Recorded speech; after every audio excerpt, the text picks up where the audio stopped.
جو لوگ نماز کی پابندی نہیں کرتے ان کو معلوم ہونا چاہیے کہ قیامت کے دن سب سے پہلے نماز چیک ہوگی، اور جس کی نماز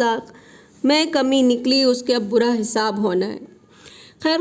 سورہ مریم میں اللہ نے فرمایا انبیاء کا ذکر کرنے کے بعد کہ ان کے بعد ایسے برے لوگ پیدا ہوئے جنہوں نے اداء الصلاۃ، نمازوں کو ضائع کرنا شروع کر دیا، کبھی پڑھی کبھی نہیں پڑھی، کوئی انٹرسٹ نہ لیا اور پیچھے لگ گئے، واتبعوا الشہوات، خواہشوں کے پیچھے پڑ گئے، ڈیزائروں کو پورا کرنے میں لگ گئے، تو ان کا فیوچر بھی بتا دیا، فسوف یلقون غیہ، جلدی ان کو غیہ میں ڈال دیا جائے گا۔ غیہ جہنم کی ایک ایسی گندی وادی ہے جس میں پس بہ رہا ہوگا۔